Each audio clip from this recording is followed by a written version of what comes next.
ఆరోగ్యాభిలాషులైన ప్రేక్షక మిత్రులకు నమస్కారం. నా పేరు డాక్టర్ చిరుమామిళ్ళ మురళీ మనోహర్. ప్రపంచవ్యాప్తంగా ఉన్న మిమ్మల్ని అందరినీ ఇలాగ ఈ ఛానల్ ద్వారా కలుసుకున్నందుకు చాలా హ్యాపీగా ఉంది. ఎందుకంటే మీరు ఈ ప్రోగ్రామ్స్లో బాగా ఇన్వాల్వ్ అవుతున్నారు. అంటే మీ రెస్పాన్స్ని తెలియజేస్తున్నారు, స్పందిస్తున్నారు, మీ అభిప్రాయాన్ని పోస్ట్ చేస్తున్నారు, మీకు కలిగే అనుమానాన్ని అడుగుతున్నారు. ఇదంతా ఒక ఎత్తు అయితే ఈ వీడియోల్ని మీ సర్కిల్స్తో షేర్ చేసుకుంటున్నారు. అంటే మీరు చాలా బాగా ఇన్వాల్వ్ అవుతున్నారు. ఈ ఇన్వాల్వ్మెంట్ వల్ల నా బాధ్యత మరింత పెరిగింది. ఇక ఫుడ్ ఫార్మసీ అనే ఒక చక్కని కార్యక్రమాల పరంపరని మనం రూపొందించుకుంటున్నాం. ఈ వీటిలలో మనం రోజువారీగా వాడుకునే ఆహార పదార్థాల్లో దాగున్న ఔషధ రహస్యాలు తెలుసుకుంటున్నాం. ఈ కార్యక్రమంలో మనం తెలుసుకోబోయేది ఎంతో ఆసక్తికరమైంది. మెంతులు, అలాగే మెంతి కూర, వీటిలో దాగున్న ఔషధ రహస్యాలు, వీటిని తెలుసుకుందాం. ఎందుకంటే మెంతులు లేదా మెంతి కూర అంటే వంటకాలలో వాడుతూ ఉంటారు. అలాగే మెంతుల్ని కాస్త అక్కడక్కడ వాడుతూ ఉంటారు. ఇంతవరకే చాలామందికి తెలుసు. అలాగే మెంతి కూరతో పప్పు వండుకుంటూ ఉంటారు, చాలా రుచిగా ఉంటుంది. కాస్త కొంతమంది దీన్ని చాలా ఇష్టంగా తింటారు. ఇక పచ్చళ్ళ తయారీలో, తాలింపులలో రుచి సువాసన కోసం మెంతులు వాడుతూ ఉంటారు. ఇలాగా కేవలం మెంతులంటే ఏదో ఆహార పదార్థం అని అనుకుంటూ ఉంటారు చాలామంది. కానీ ఆరోగ్యరీత్యా కూడా దీనికి అనేక ఔషధ తత్వాలు ఉన్నాయి. ఆరోగ్యాన్ని పరిరక్షిస్తుంది, రకరకాల రుగ్మతలను తగ్గిస్తుంది, అన్నిటికీ మించి సౌందర్య సాధనంగా ఇది బాగా ఉపయోగపడుతుంది. ఇంతటి ఈ మెంతుల గురించి, దీని గుణగణాల గురించి, ఉపయోగాల గురించి తెలుసుకుందాం. దీన్ని బొటానికల్గా ట్రైగోనెల్లా ఫెనంగ్రేకం అనేటువంటి పేరుతో పిలుస్తారు. ఫెనుగ్రీక్ అనేటువంటి ఒక ఇంగ్లీష్ పదంతో ఈ మెంతుల్ని పిలుస్తారు. ఇక్కడ మనకి అంతగా దక్షిణ భారతదేశంలో దీని గురించి తెలియదు, కానీ ఉత్తర భారతదేశంలో మెంతి ఆకుల్ని ఎండబెట్టుకొని నిల్వ చేసుకొని సంవత్సరం అంతా ఎండిన కరివేపాకుని మనం ఎలా వాడుకుంటామో అలా చాలామంది వాడుకుంటూ ఉంటారు. సరే, ఇదంతా దీని గురించిన ప్రాథమిక సమాచారం. అయితే ఔషధం కింద మెంతుల్ని ఎలా వాడాలి ఇది తెలుసుకుందాం. చుండ్రు మీ సమస్య అయితే, కేశాలు ఊడిపోతూ ఉంటే ఈ మెంతులు అద్భుతంగా పనిచేస్తాయి. ముఖ్యంగా మెంతి ఆకుల్ని మెత్తగా నూరండి, పేస్ట్ లాగా అవుతుంది కదా, తలకి పట్టించండి. దీంతో చుండ్రు తగ్గుతుంది, కేశాలు రాలటం కూడా తగ్గుతుంది. చుండ్రు వల్లనే కేశాలు రాలుతూ ఉంటే ఆ కేశాలు ఓడటం కూడా తగ్గుతుంది. ఇక తల్లిపాలు తగ్గటం ఈ మధ్యకాలంలో చాలా పెద్ద సమస్య కింద మారిపోతూ ఉంది. పాపం తల్లులకి బిడ్డకి పాలు ఇవ్వాలని అనిపిస్తుంది, కానీ పాలు ఉంటేగా. పాలు ఉండటం వల్లనే తల్లి బిడ్డల మధ్య అనుబంధం, ఆప్యాయత పెరుగుతాయి. పైగా పాలు ఇస్తూ ఉంటేనే తల్లి లావు అవ్వకుండా ఉంటుంది. పాలు ఇస్తున్నంతకాలం పీరియడ్స్ స్టార్ట్ కావు, అంటే నెక్స్ట్ ప్రెగ్నెన్సీని డిలే చేయొచ్చు. ఇన్ని ఉపయోగాలు తల్లిపాలు ఇవ్వటం వల్ల ఉన్నాయి. మరి తల్లిపాలు అసలు రాందే ఏం చేయాలి అంటే ఇక్కడ ఒక ఉపాయం ఉంది. మెంతి ఆకుల్ని మెత్తగా నూరి రొమ్ముల మీద పట్టిస్తూ ఉండాలి. దీంతో ఆ పాల గ్రంథులు స్టిమ్యులేట్ అయ్యి పాలని ఉత్పత్తి చేస్తాయి. అలాగే మెంతుల్ని యథోచితంగా ఆహారంలో తీసుకోవాలి. అంటే మెంతి అట్లు వేసుకునేటప్పుడు ఆ అట్ల పిండికి మెంతి పొడి కలపచ్చు, ఇడ్లీలకు కలపచ్చు. ఇలా ఏదో ఒక రూపంలో మెంతుల్ని తీసుకుంటూ ఉండాలి. ఇలాగే మరొక ఆసక్తికరమైన ఉపయోగం మెంతులకు ఉంది. మెంతులు మొటిమల వల్ల అయ్యే మచ్చల్ని తగ్గిస్తాయి. ముఖ్యంగా మెంతి ఆకుల్ని తులసి ఆకుల్ని కలిపి నూరండి. సింపుల్ కాంబినేషన్, మెంతి ఆకులు తులసి ఆకులు, ఈ రెండింటిని కలిపి నూరి పేస్ట్లా చేసి ముఖానికి పట్టిస్తూ ఉండండి. దీంతో ముఖం పైన గుల్లలు, మొటిమలు, అలాగే నల్ల మచ్చలు ఇవన్నీ తగ్గుతాయి. మెయిన్గా ఆ బుడతలు తగ్గుతాయి. డబల్ చిన్ను, కంటి పక్కన ఇలా క్రౌ మార్క్స్, లాఫ్ లైన్స్ ఇలాంటివన్నీ తగ్గుతాయి.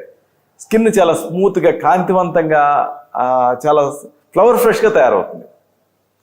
ఇదంతా ఒక ఎత్తు అయితే, మెంతుల గురించి చెప్పాల్సి వచ్చినప్పుడు మీకు ముఖ్యంగా చెప్పాల్సింది డయాబెటీస్ గురించి. డయాబెటీస్ని అంటే మధుమేహాన్ని, కొలెస్ట్రాల్ని మెంతులు కంట్రోల్ చేస్తాయి. ఎలా వాడాలి? ఒక స్పూన్ మెంతుల్ని పరగడుపున తింటూ ఉండండి. అంటే సింపుల్గా నవిలి మింగేయండి. అలా మింగలేకపోతే పెరుగులో నానబెట్టి ఆ మెంతుల్ని మింగవచ్చు. లేదా మెంతుల్ని పొడి చేసుకొని మజ్జిగ, బటర్ మిల్క్ కలిపి తీసుకుంటూ ఉండొచ్చు. ఇలా చేస్తూ డైటరీ రూల్స్ అన్నీ పాటిస్తూ తగినంత ఎక్సర్సైజ్ చేస్తూ ఉంటే ఈ ప్రీ డయాబెటీస్, అలాగే ఎర్లీ డయాబెటీస్ ఇవి కంట్రోల్లోకి వచ్చేస్తాయి. పైగా మెంతుల్ని మీకు ఎస్టాబ్లిష్డ్ డయాబెటీస్ ఉన్నా సరే దీన్ని వాడుకుంటూ ఉంటే ఆ మెయిన్ మెడిసిన్స్ తాలూకు ఆ డోసులను తగ్గించేసుకోవచ్చు. వ్యాధి తీవ్రతను బట్టి రోజు ఆహారానికి ముందు 2 లేదా 3 సార్లు ఈ ఔషధాన్ని మీరు వాడుకుంటూ ఉండొచ్చు. ఈ మెంతుల్ని వాడటం వల్ల రక్తంలో కొలెస్ట్రాల్ కూడా తగ్గుతుంది. పైగా గుండె జబ్బులు కూడా దరిచారం. సరే, ఇది ఒకటి. ఇక మెంతుల గురించి చెప్పాల్సి వచ్చినప్పుడు ఈ మెంతులు చీవుగడ్డలు, రక్తపు గడ్డలను కూడా బాగా తగ్గిస్తాయి. ఎలా వాడాలంటే ముందు మెంతుల్ని నీళ్ళలో నానబెట్టండి. నానిన మెంతులు తీసుకొని మెత్తగా రుబ్బండి, పేస్ట్ లాగా అవుతుంది.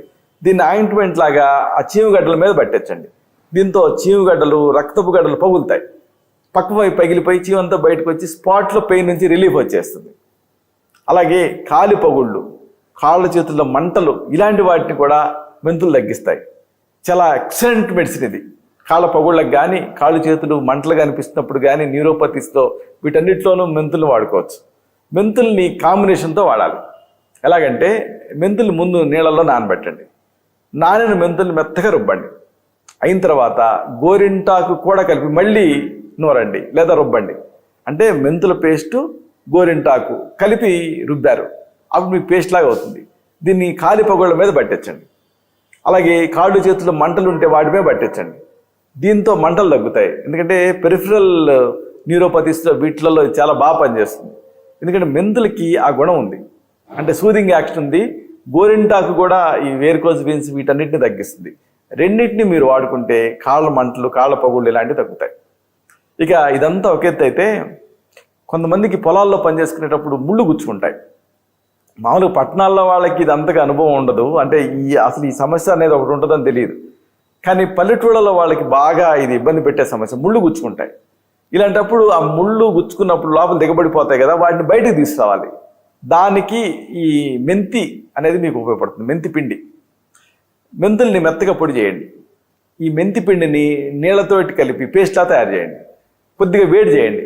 ముళ్ళు గుచ్చుకున్న భాగంలో దీన్ని కట్టుకోండి. దీంతో ఆ భాగం మెత్తబడుతుంది. ముళ్ళు దానంతరికి అదే బయటకు వచ్చేస్తుంది. చాలా చిత్రమైనటువంటి చికిత్స ఇది ముళ్ళకి. ఇక కండరాల నొప్పులు ఇబ్బంది పెడుతూ ఉన్నా, శరీరంలో కొవ్వు చేరి అది ఏమన్నా కాంప్లికేట్ అయ్యేటటువంటి అవకాశం ఉన్నా మెంతులతో తగ్గించుకోవచ్చు. ఒక భాగం మెంతి చూడడానికి 3 భాగాలు మెంతి పిండి కలపండి. కలిపేసేసి 1/2 స్పూన్ చొప్పున ఉదయం సాయంత్రం తేనెతో కలిపి తీసుకుంటూ ఉంటే శరీరంలో కొవ్వు శాతం తగ్గుతుంది. అలాగే కీళ్ళు, కండరాల నొప్పులు తగ్గుతాయి. కాబట్టి కీళ్ళు, కండరాలు ఇలాంటి ఇబ్బంది పెడుతున్నప్పుడు ఇది ఒక మంచి మెడిసిన్. సొంటి, మెంతులు ఈ కాంబినేషన్ వాడాలి. ఒక భాగం సొంటి పొడికి 3 భాగాలు మెంతి పిండి కలపండి. ఈ కాంబినేషన్ గుర్తుపెట్టుకోండి. అల్లాన్ని ఎండబెట్టి సొంటి తయారు చేస్తారు కదా, మీరు తయారు చేసుకోలేకపోయినా పచారీ కొట్ల నుంచి తెచ్చుకోవచ్చు. ఒక భాగం సొంటి పొడి, దీనికి 3 భాగాలు మెంతి పిండి, 2 కలిపి నిల్వ చేసుకొని ఈ కాంబినేషన్ని ఒక 1/2 స్పూన్ నుంచి 1 స్పూన్ వరకు కూడా ఉదయం, మధ్యాహ్నం, రాత్రి 3 సార్లు తేనెతో కలిపి లోపలికి తీసుకుంటూ ఉండండి.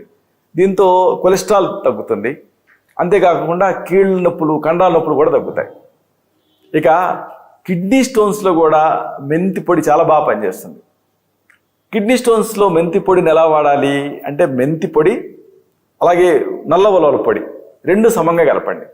ఉదయం, మధ్యాహ్నం, రాత్రి రోజు 3 పూట్ల కూడా 1 స్పూన్ చొప్పున దీనికి తగినంత ముల్లంగి ఆకు రసం కలిపి, ఒకవేళ ముల్లంగి ఆకు రసం మీకు దొరకకపోతే మామూలుగా నేరుగా వాడేయచ్చు. దీంతో మూత్రపిండాలలో, మూత్రాశయంలో, మూత్ర కోశాల్లో తయారైన రాళ్ళు కరిగి పడిపోతాయి. అలాగే కొంతమందికి చెమట ఎక్కువ పడుతూ ఉంటుంది, శరీర దుర్గంధం ఇబ్బంది పెడుతూ ఉంటుంది. ఇలాంటప్పుడు కూడా ఈ మెంతులు ఉపయోగపడతాయి. మెంతులతో ఒక పొడి తయారు చేసుకోవాలి మీరు. మెంతులు, అలాగే నల్ల ఉలవలు, గంధ కచ్చూరాలు, కరక్కాయ పొడులు సమంగా కలపండి.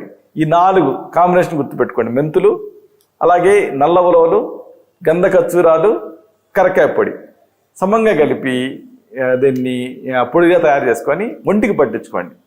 బాగా రుద్దుకోండి, తర్వాత స్నానం చేయండి. దీంతో ఎక్సెసివ్ స్వెట్టింగ్ సమస్య తగ్గుతుంది, శరీర దుర్గంధం సమస్య తగ్గుతుంది.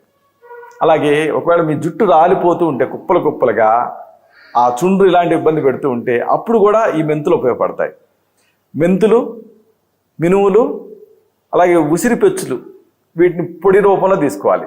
అంటే మెంతులు పొడి చేసుకోండి, మినువులు పొడి చేసుకోండి, ఉసిరి పెచ్చులు కూడా పొడి చేసుకోండి, కలిపేయండి. దీన్ని ఒక కప్పులో తీసుకొని ఆ పొడి మునిగేంత వరకు నిమ్మరసం పిండండి. బాగా నానబెట్టి కలిపి ఆ పేస్ట్ని తలకి పట్టించండి. ఆ తర్వాత కుంకుడు, సీకాయ ఇలాంటి వాటితో తల స్నానం చేసేయండి. దీంతో కుదులు గట్టిపడతాయి, కేశాలు రావటం అనే సమస్య తగ్గుతుంది. కేశాలు చాలా మృదువుగా, షైనీగా, సిల్కీగా పెరుగుతాయి. ఇక మరొకటి, మహిళల్లో కొంతమందికి స్కాంటీ మెన్సెస్ ఇబ్బంది పెడుతూ ఉంటుంది. ఋతుస్రావం తగ్గిపోతుంది.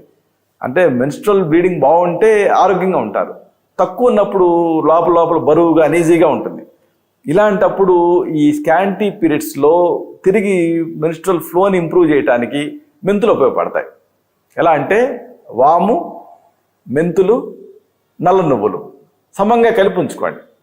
పొడుల్ని వాము పొడి, మెంతుల పొడి, నువ్వుల పొడి సమంగా కలిపి ఉంచుకొని ఈ కాంబినేషన్ని, ఈ మిశ్రమాన్ని పూటకి 2 స్పూన్ల వంతున దీన్ని నీళ్ళకి వేసి మరిగించి, అంటే 2 గ్లాసులు నీళ్ళకి వేసి మరిగించి పావు వంతు మిగలాలి కషాయం. చల్లార్చి వడగొట్టుకొని దీన్ని ఉదయం సాయంత్రం లోపలికి తాగుతూ ఉంటే మెన్సెస్ ఫ్రీగా నడుస్తుంది. ఇక కొంతమందికి మెంతులు తీసుకోవడం వల్ల ఇబ్బందిగా ఉంటుంది. అప్పుడు విరుగుడు కూడా మీరు తెలుసుకోవాలి. మెంతులు ఎక్కువ తీసుకుంటే అజీర్ణం, వాంతులు, వికారాలు లాంటివి ఉండొచ్చు కొంతమందికి, పిత్త ప్రకృతి వాళ్ళకి. అలాంటప్పుడు విరుగుడుగా అల్లం, దానిమ్మ పళ్ళు ఇలాంటివి వాడితే సరిపోతుంది.